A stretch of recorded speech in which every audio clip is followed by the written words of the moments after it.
Welcome once again to First Baptist of Lancaster in our Sunday school time. Even though you're not here, you can still participate in Sunday school, and we're so glad you joined us today, especially if this is your first time. And maybe you don't even attend First Baptist Church. Welcome again. We want you to feel like you're a part of us, and we thank you for giving us your time today. Once again, we're continuing our study of David, A Man of Passion and Destiny by Chuck Swindoll. And I've been told that it's available at Amazon if you would like a copy of it. And really, it's a great, great book. I mean, it's in the Old Testament, as we've talked about, but it's got lessons for today, as you've seen as we've gone through this. Today's chapter is chapter 7, and the name of it is For Cave Dwellers Only. For Cave Dwellers Only. Now, that's a strange title, but by the end of it, you may find you're one of those cave dwellers. We need to review a little bit of where we ended up last chapter. You remember that King Saul, had tried to kill David 2 times when we left that chapter. David had ended up fleeing for his life. He was playing the harp, remember, for King Saul, who was quite mad at this time. He was in depression and suspicious and fearful of everything, and especially David. And he was trying to kill him. So David fled. That meant when he fled, he lost his job as chief musician for King Saul. He was playing that harp, and every time that Saul went into one of his melancholy moods and where he went crazy, he would play the harp to try to soothe the savage beast. And so obviously David had learned, I can't go back in there because the 3rd time he might kill me. So that meant also that he had to give up his position as a leader in the army of King Saul. You remember, of course, that he's the guy who became the national hero because he was the only man in Israel who would step out in front of the Israeli army and face Goliath, the giant of the Philistines. And he killed that Goliath, you remember, with a slingshot and one stone. Of course, we talked about when we studied that was God's power behind that stone that caused it to sink into Goliath's head and cause him to be killed. And we want to talk about that more today, that the fact that God uses people to accomplish his ends. God is all powerful. He could have used a bolt of lightning from the sky that day to kill Goliath, couldn't he? But he didn't choose to do that. He wants to use people. And you're one of those people he wants to use. And you may think, not me. Everybody, every single one of you he wants to use. He had to leave his wife behind because she was King Saul's daughter. Her name was Michal. She had helped David escape from their home when he was being threatened by Saul that very night that he was going to come and kill David, or he was going to send men to do that. And so he had to leave his home. He couldn't stay at home anymore, so he lost his home. He had to leave his wife behind. Those of us who've been married for a while, we would not like to have to be separated from our spouse. An informant told on David when he went to Samuel for comfort. You know, Samuel was the one who anointed him to be the future king of Israel.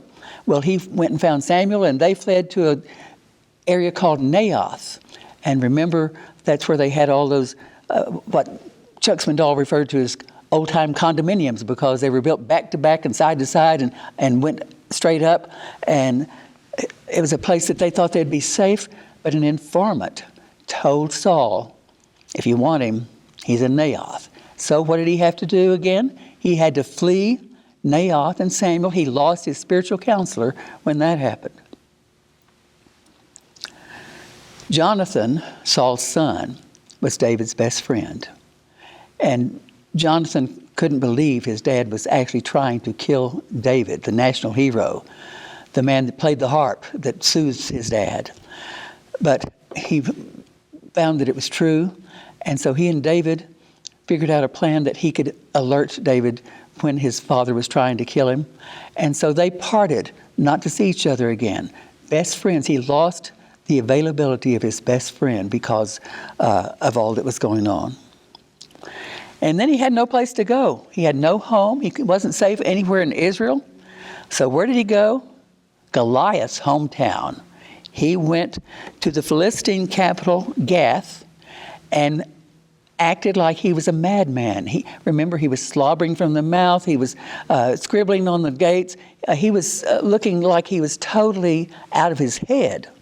The reason he did this was because he did not want to be killed. Because what do you think was the bounty on David's head after killing Goliath? I think probably they would have loved to have hung his head on a pole.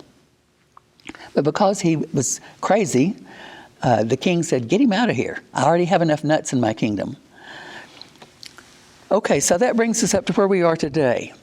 David has lost everything. It looks like he has nothing, no place to go. Look what happens in 1 Samuel 22:1. So David departed from there and escaped to the cave of Adullam. So here is the national hero. Short time ago, he was just a shepherd boy out in the fields taking care of the sheep. Then Samuel came to his house and insisted that he had to anoint one of Jesse's sons to be king. And finally they brought in David because they didn't even call him from the sheepfold because they thought he couldn't be the one. They brought him in and Samuel anointed him. And then he became the national hero when he killed Goliath. So his life has been on a roller coaster, hasn't it? He's had his highs and his lows, and he's at the very depth of his low as we go into this lesson today. This actually was the lowest point in David's life thus far, although he's going to have some others throughout his life. Now just imagine this, in a cave, all alone, nobody there to talk to comfort you, to get counsel from, by yourself. And the thing is, that's the only place he felt like he might be safe. So what a transformation. And that's the way life is. For you, it can be the same way. You can have wonderful times in your life when it seems like everything is going your way, everything is smooth sailing, you're getting promotions at work, you and your wife are doing well, your children are going to college, they're doing well, and then all of a sudden the bottom drops out. And it can happen in many ways. But David's was probably unique. Probably nobody else went through all the things he went through. Well, while he was in this cave, David wrote many of the Psalms. And he wrote Psalm 142. Let's just look at that psalm for a little bit, because it kind of describes his mood right now. I cry aloud with my voice to the Lord. I make supplication with my voice to the Lord. I pour out my complaint before him. I declare my trouble before him. When my spirit was overwhelmed within me, thou didst know my path. And the way where I walk, they have hidden a trap for me. Look to the right and see, for there is no one who regards me. There is no escape for me. No one cares for my soul. He continues on, I cried out to thee, O Lord. I said, thou art my refuge, my portion in the land of the living. Give heed to my cry, for I am brought very low. Deliver me from my persecutors, for they are too strong for me. Bring my soul out of prison, so that I may give thanks to thy name. The righteous will surround me, for thou wilt deal bountifully with me. So even though it looks like he's lost everything and everybody, he's maintained his connection with God. And in that solitude, in that solitary place, he cries out to God. And he doesn't just say, help me, Lord. He pours out his feelings and said, this is how I'm feeling. This is what it feels like to be desolate, to see everything that you've believed in and trusted in taken away from you. So that's why we are talking about the cave dwellers. Chuck Swindoll has a section I'd like just to read. Can you feel the loneliness of that desolate spot? The dampness of that cave? Can you feel David's despair? The depths to which his life has sunk? There is no escape. There's nothing left. Nothing. Yet, in the midst of all this, David has not lost sight of God. He cries out for the Lord to deliver him. And here we catch sight of the very heart of the man, that inward place that only God truly sees. that unseen quality that God saw when he chose and anointed the young shepherd boy from Bethlehem. Okay, now here he is alone, but not for long. Now, you know news travels fast. I don't care what century you're in. There is somehow that news travels. And nobody supposedly knew where David was, but guess what happens? The very first change that happens. You remember his family. His father thought so little of him that when Samuel came to call and told him he wanted to anoint one of his sons as the future king, Jesse didn't even call his son in until Samuel had been through all the sons and God said, none of these. His brothers, remember when he came to bring them some food from his father when they were serving in the army, they made fun of him and said, what are you doing here? Why have you left those few sheep that you take care of? You know, they were derisive of him. He didn't score very highly in the family hierarchy back then. But things surely changed when he slew Goliath. I mean, he was the national hero. I can imagine Jesse saying, that's my boy. That's my son. And the brothers saying, yeah, he's my brother. Before, they didn't even acknowledge him. But now, let's see what happens. This is what God did. This was a miracle from God.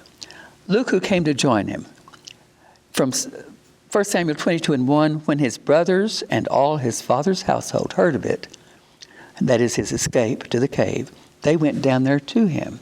It wasn't just Jesse and the brothers. They brought everybody. They brought the whole family. They might have brought the sheep. Who knows?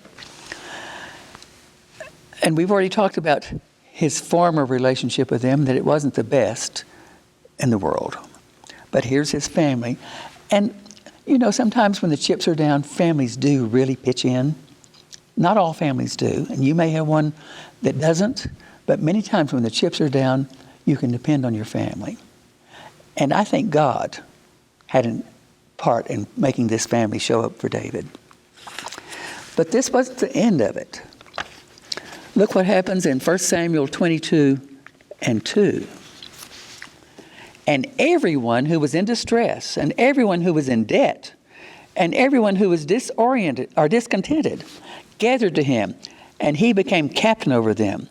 Now there were about 400 men with him. This must have been some cave. I thought of Carlsbad Cavern when I was thinking about a cave that would hold 400 men plus some family members. It had to be a huge cave for them all to get in. And just think about who he's got in this group. He's got the people who are under pressure, under stress. Now, we don't know necessarily the source of all the stress, but King Saul was probably the source of a lot of it. He was oppressive as a ruler. He overtaxed. He probably commandeered their crops and said, I need that for my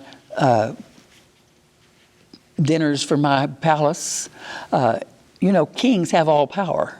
They can do whatever they want to. Whatever is yours is theirs. And so I think he was really enjoying the kingly life to the point that it was pressing in on the people. Second, everyone who was in debt came. Wow. Everybody that owed anybody anything and couldn't pay it, they came to David. And then, third came everyone who was discontented. Now, can you imagine having a cave full of discontented people? I mean, this doesn't sound like an ideal place, does it? It doesn't sound like God could get something out of this, but he does.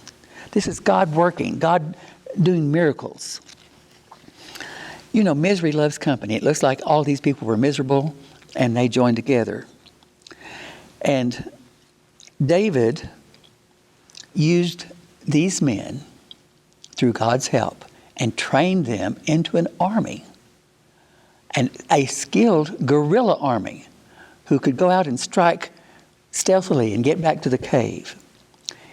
They were trained in bows and arrows and how to use a sword. And he made an army out of this group of disgruntled debtors and people who were just not happy with life. He became kind of a Robin Hood. I mean, he would go out and take from the rich and give to the poor, bring some back for him and his troops to have to eat. Let's look at another couple of the Psalms that he wrote. This is Psalm 57. Be gracious to me, O God, be gracious to me, for my soul takes refuge in thee, and in the shadow of thy wings I will take refuge. Until destruction passes by, I will cry to God Most High, to God who accomplishes all things for me. He will send from heaven and save me. And a little further down in that chapter, he says, my soul is among lions. I must lie among those who breathe forth fire, even the sons of men whose teeth are spears and arrows, and their tongue a sharp sword. I think he's describing these people who are malcontents. Don't you know they were griping and complaining as soon as they got inside the cave? What are we going to do about Saul? And, they were just agitated and talking probably more than they should have. I want you to look at what he ends up saying in Psalm 34. This is after he has accepted that God is making a change in his life. God has come to his rescue in a way that he never thought would be an appropriate way, or even one that he could imagine. He says, I will bless the Lord at all times. His praise shall continually be in my mouth. How many of us have quoted that? How many of us have sung it? It's in music form. We've sung that over the years. Okay, why did these changes occur? To the distressed among the group, he says, oh, taste and see that the Lord is good. How blessed is the man who takes refuge in him. To those in debt, he said, oh, fear the Lord, you his saints. For to those who fear him, there is no want. To the discontented, he said, the young lions do lack and suffer hunger, but they who seek the Lord shall not be in want of any good thing. And finally, he gave a sort of wrap-up lesson to the entire group. Many are the afflictions of the righteous. Dark and lonely are the caves of the righteous. But the Lord delivers him out of them all. So David, he was writing Psalms while he was in the midst of this, wasn't he? These experiences made an indelible impression on him. Okay, why did this change occur? First, David was strong enough, he was hurt enough to admit his need. Sometimes in life we get hurt and we keep it inward. We don't tell anybody. We don't even talk to God about it. And we're missing our source, aren't we? We're missing the way that we can get help. So David admits his need. Second, he was honest enough to cry for help. Sometimes people don't ask their family for help. Sometimes they don't ask their neighbors for help. They don't ask their church for help when they're in trouble. They're ashamed. They're embarrassed. And they feel like they should be able to take care of it for themselves. We've been almost taught that in America, that you do take care of yourself. Third, he was humble enough to learn from God. He knew he didn't have the answers, but he knew a God who did. And he depended on him. And even when God sent all these people that he hadn't asked for, he took that group of people and turned it into a force that was going to become his future, the basis for his future army and his future cabinet when he became king. I love this statement that Chuck Swindoll said, remember, the conversion of a soul is the miracle of a moment. The conversion of a soul is the miracle of a moment. But the making of a saint is the task of a lifetime. The making of a saint is the task of a lifetime. So you can't say what your Christian life is going to be like because of how you experience conversion. And you can't know what it's going to take to make a saint out of you, but God knows. And he certainly taught David, didn't he? What is it about discouragement that strips our lives of joy and leaves us feeling vulnerable and exposed? One of the reasons, we don't have a refuge. Now think about that. Shelters are hard to come by these days, yet we all need harbors to pull into when we feel weather-worn and blasted by the storm. Now I think this is a lesson for our churches. We should be that refuge. We should be that place where those who are hurting, those that life has torn apart, can come for help, for refuge. Sometimes our churches get too sanctimonious and say, well, get cleaned up or get fixed up and then you can come. No. We need to accept them when they're hurting, when they're in the bad shape that life has left them in. Chuck Swindoll gives some specific examples over here. He says, where do you turn when the bottom drops out of your life? Or when you face an issue that is embarrassing, maybe even scandalous? And these are some examples he gives. You just discovered your son is a practicing homosexual. Where do you go? Your mate is talking separation or divorce. Your daughter has run away for the 4th time, and this time you're afraid she's pregnant. How about when you've lost your job and it's your fault? Or financially you have blown it? Where do you go when your parent is an alcoholic? Or you find out your wife's having an affair? Where do you turn when you flunk your entrance exam or you mess up the interview? Who do you turn to when you're tossed into jail because you broke the law? We need a shelter, don't we? Why do we need a refuge? First, we need a refuge because we are in distress and sorrow accompanies us. We cannot make it by ourselves. We have to have some help. Second, we need a refuge because we are sinful and guilt accuses us. We know when we've done wrong, and we feel that guilt, and that guilt haunts us. It keeps us awake at night. The third reason we need a refuge because we're surrounded by adversaries and misunderstanding assaults. You know, people love to talk about people who are having problems, don't they? They do. It's unfortunate, but they do. Discouraged people don't need critics. They hurt enough already. They don't need more guilt or piled on distress. They need encouragement. In a word, they need a refuge. I'm saying they need a church. A place to hide and heal. A willing, caring, available someone. Individuals can be a refuge. You can be a refuge for somebody. Make yourself available. They need a confidant, a comrade at arms. You can't find one?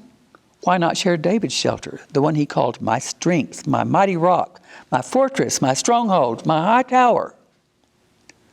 We know him today by another name, Jesus.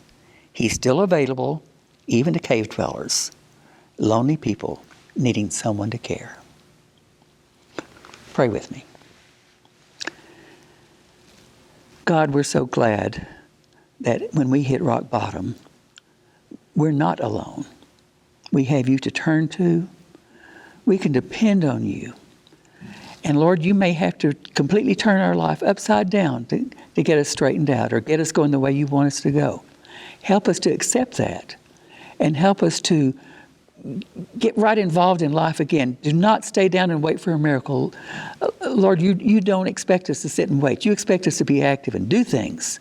And Lord, help us to do that. And Lord, we're grateful for the example of David and his life and how he trusted you and that he showed us how to be a man after God's own heart.